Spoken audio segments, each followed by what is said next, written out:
Hello दोस्तों, नमस्कार। जैसे आज 4 फरवरी 2025 है, देखेंगे राष्ट्रीय संस्करण दैनिक जागरण को। हमारे एग्जाम पॉइंट के क्या है, बस खाली उसी को पढ़ना, उसी को देखना है। जैसे कि कहा जाता है कि हिंदी मीडियम में एक न्यूज़पेपर फॉलो करना चाहिए। न्यूज़पेपर पढ़ने से जो है हमारा जो है बौद्धिक क्षमता विकसित होगी। ठीक है, सोचने समझने किसी टॉपिक पे, किसी का लेख हो किसी टॉपिक पे। कल का वीडियो मैंने जो है प्लास्टिक पे जो है पढ़ाया हुआ था, आप लोग जाके देख सकते हैं, विजिट कर सकते हैं। चलिए ठीक है, देखते हैं आज के वीडियो में क्या है हमारे काम का। त्रिवेणी पर उठी वासंतिक लिहोर, नहीं पढ़ना है। जो है ये भी राज्यसभा में खरगे वही जो भगदड़ हुई थी उसके बारे में बात कर रहे हैं। अमेरिकी राष्ट्रपति ट्रंप के शपथ समारोह के न्योते को लेकर झूठे बोल रहे हैं राहुल, ये भी कुछ नहीं देखना है, इसको भी नहीं देखना है। जो हमारे काम का है उसी को जो है, ये भी जो है राजनीति से संबंधित है।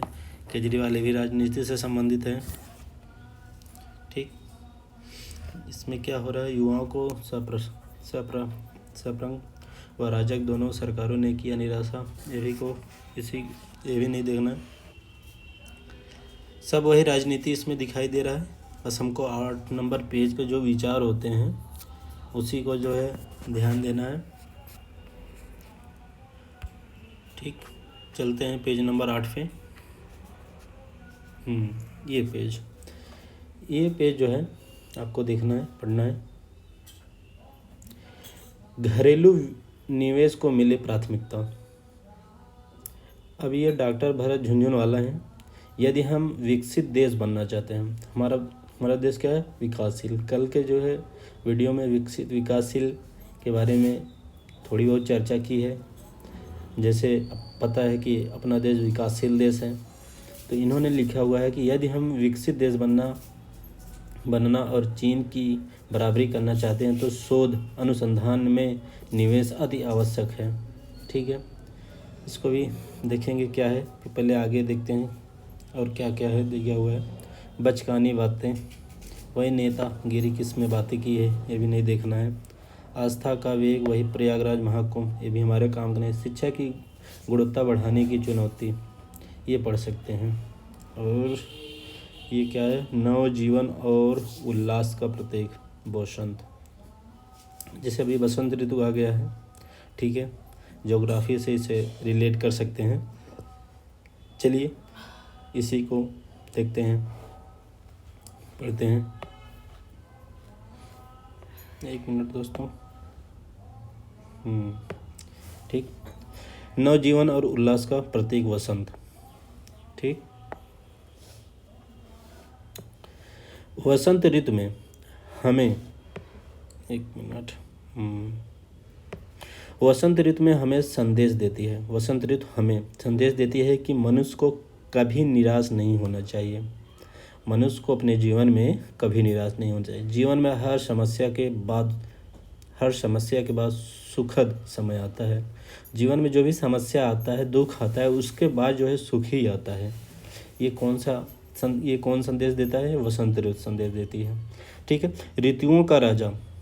अब देखो, आप यहाँ से सीख सकते हैं भाई, ऋतुओं का राजा जो है वसंत ऋतु को कहा जाता है। ऋतुओं का राजा वसंत प्रकृति के नवजीवन और उल्लास का प्रतीक है। एक मिनट, इसका थोड़ा प्रतीक है। भारतीय साहित्य में वसंत का विशेष स्थान रहा है। भारतीय साहित्य में वसंत का विशेष स्थान रहा है। कालिदास के ऋतु संहार और जयशंकर प्रसाद के काव्य में वसंत के अनुपम सौंदर्य का वर्णन मिलता है। आप देख सकते हैं, जिसका भी हिंदी साहित्य जो है ऑप्शनल है, ठीक है, वो यहाँ से भी रिलेट कर सकता है कि कालिदास, जयशंकर प्रसाद और ऋतु के बारे में उन्होंने क्या मतलब कुछ वर्णन किया हुआ है।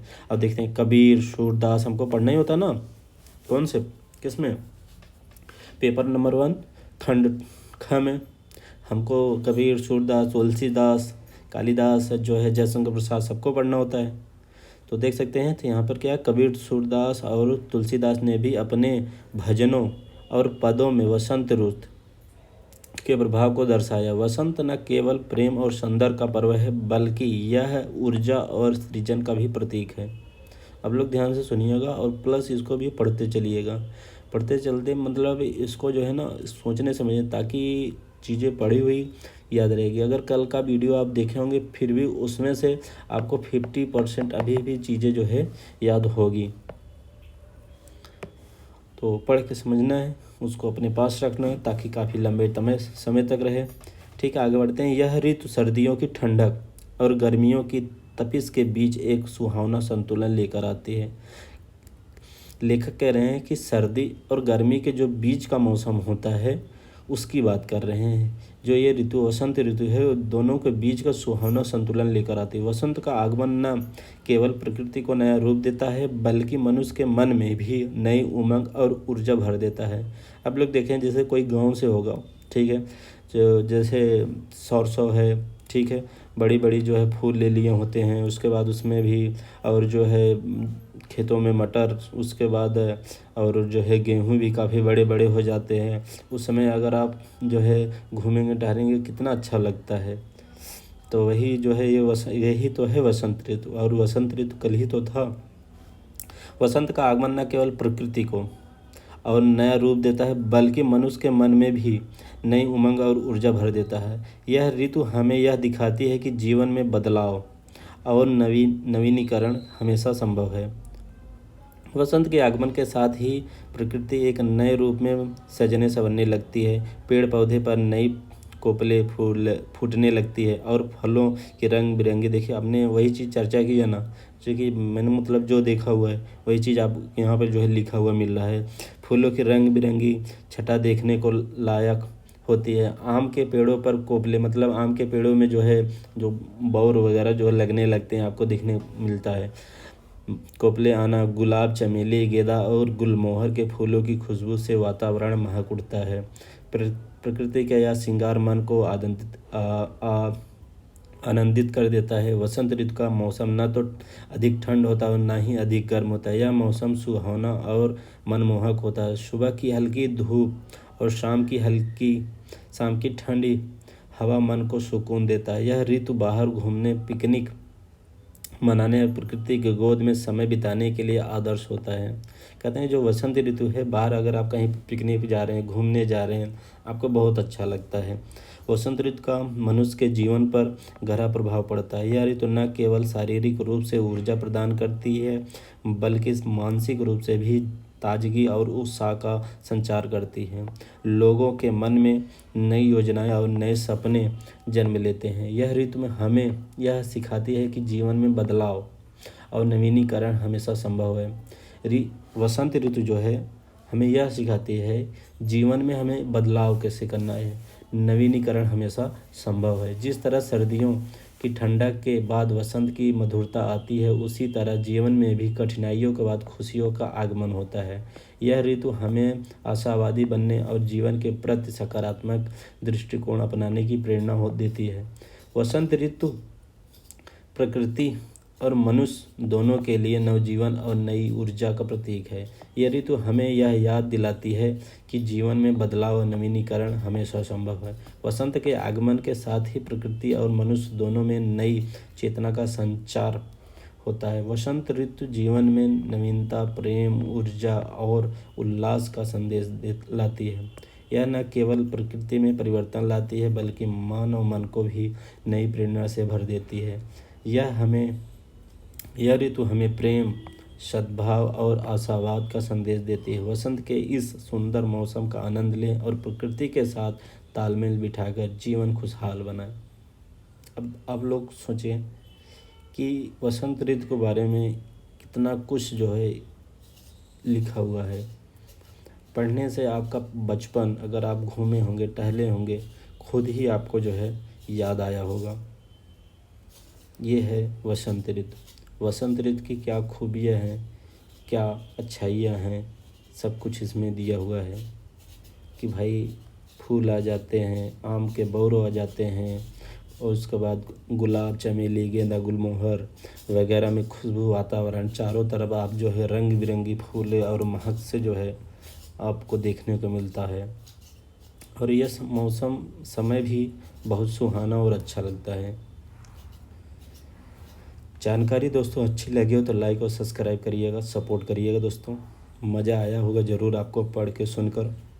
ऐसे ये जब आप चीज़ें 5-10 मिनट निकाल के पढ़ेंगे समझेंगे, तब चीज़ें कोई चीज़ के बारे में आपको जैसे जैसे वसंत ऋतु के बारे में अभी आपने पढ़ा या सुना, ठीक है, इसको फिर आप कल या परसों चाहे जब भी टाइम निकालेंगे 5-10 मिनट इसको फिर से वापस रिवीजन या रिपीट कर पढ़िए, तब जाके आपके पास 70 से 80% रहेगा। कभी भी मतलब इस पे अगर बोलना हुआ हो या फिर उसके बाद जो है अपने जीवन से रिलेट कर पाएंगे कि हाँ हमने भी महसूस किया है जीवन में वसंत ऋतु जो है। ठीक, आज के न्यूज़पेपर में और आगे देखते हैं, अपने काम का अगर कुछ हो तो पढ़ते हैं, नहीं तो ज़्यादा लंबा वीडियो नहीं बनाएंगे दोस्तों। तकनीक व पारदर्शिता का आधारित होगी नई कर संहिता। सब वही बजट और इकोनॉमिक सर्वे की बात हो रहा है। ट्रंप के ट्रेड वार से सहमा रुपया पहली बार 87 के पार। सोच लीजिए, ये देख रहे हैं 4 जनवरी 2025 से कितना था, 85 था, 85.75 था, फिर 86 हुआ। एक ही महीने में ऐसा बढ़ा डॉलर, ये देख रहे हैं डॉलर ऊपर रुपया। अभी जो है 87.11 पैसे से जो है $1 मिल रहा है, ये है। ठीक, बजट के बाद मधुबनी पेंटिंग। हाँ दोस्तों देखो एक चीज़ यहाँ पे आपको बस यही पढ़ा के जो है वीडियो लास्ट करूँगा इसी पे। बजट के बाद मधुबनी पेंटिंग वाली साड़ियों की बढ़ी मांग। ठीक, अब यार मधुबनी पेंटिंग क्या है आपको जानना। आर्ट एंड कल्चर में कई बार यूपीएससी ने पीवाई को उठा के देखेंगे क्वेश्चन पूछ चुका है मधुबनी पेंटिंग। वित्त मंत्री को साड़ी भेंट करने वाली पद्मश्री दुलारी देवी के पास 100 से अधिक साड़ी के ऑर्डर मिले। मतलब जो दुलारी देवी थी उन्होंने वित्त मंत्री निर्मला सीतारमण को जो है ये भेंट किया था, उन्होंने ये पहना हुआ था। उसके बाद जो है 100 से ज़्यादा उनके पास ऑर्डर आए कि हमारे लिए भी बना दीजिए। बजट पेश करने के दौरान वित्त मंत्री ने पहनी थी मधुबनी पेंटिंग वाली दुलारी देवी की बनाई साड़ी। चलिए इसको पढ़ते हैं। उसके बाद बस खाली आपको स्टैटिक में जाके मधुबनी पेंटिंग में पढ़ना है और आपका एक शॉर्ट नोट्स तैयार होना चाहिए बस।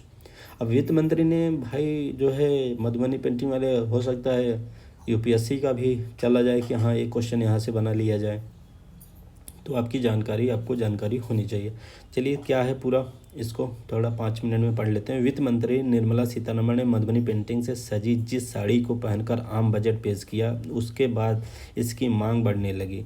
वित्त मंत्री को मधुबनी पेंटिंग वाली साड़ी उपहार स्वरूप भेंट करने वाली मधुबनी के मांटी के पद्मश्री कलाकार दुलारी देवी ने बताया कि बजट के बाद उनके पास देश भर में 100 से अधिक लोगों ने पेंटिंग वाली साड़ी की मांग की है।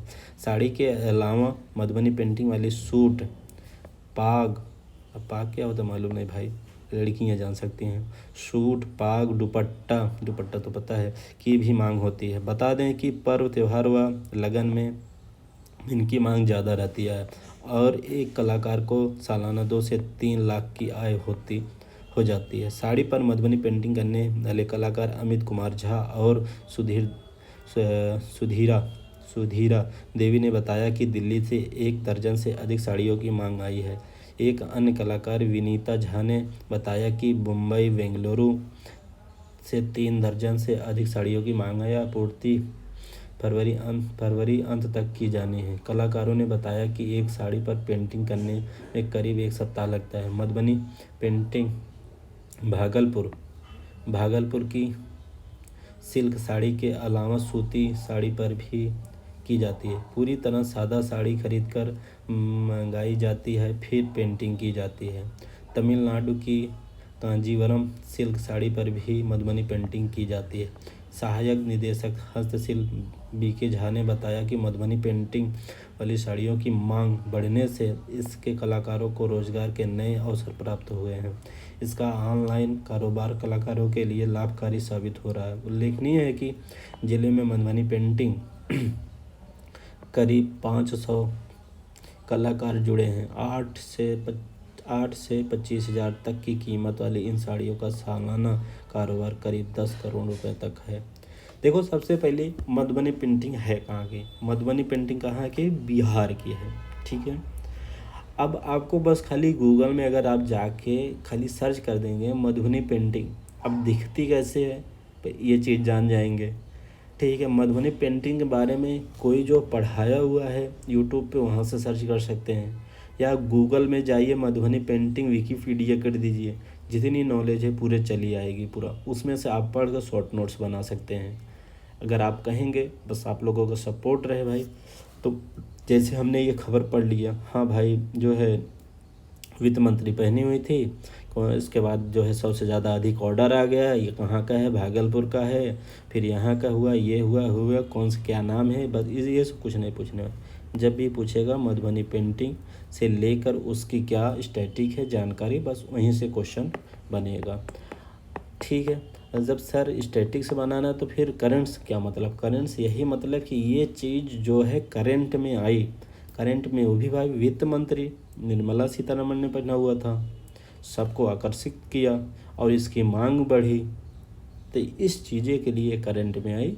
बस खाली हमको अगर नोट्स बना हुआ है रिवीजन कर लीजिए, कुछ नया मिले तो उसमें ऐड कर लीजिए, बाकी और करंट से ऐसा कुछ लेना देना नहीं होता है। करंट में बस खाली यही जानना होता है क्या चीज़ करंट में चल रहा है। जैसे उत्तर प्रदेश ने सुप्रीम कोर्ट को बताया जिला अदालतों में सीसीटीवी के लिए जारी किया इतना करोड़ ही कौन किसके जो है जारी किया, कौन से स्टेट में जारी किया, कुछ नहीं, हमको सुप्रीम कोर्ट के बारे में पता होना है। सुप्रीम कोर्ट के बारे में जो है हमारे एम लक्ष्मीकांत में पूरा चैप्टर ही है, आप वहाँ से पढ़ सकते हैं, ठीक। आगे देखते हैं, अगर कुछ हमारे काम का है दोस्तों तो मरते हैं, नहीं तो फिर वीडियो को यहीं पे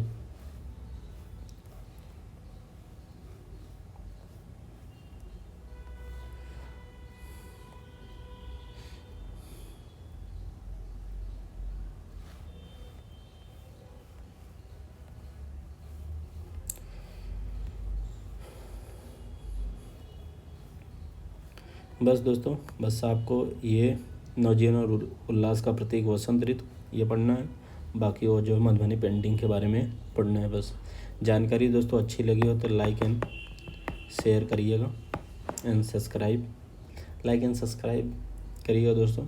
थैंक यू दोस्तों।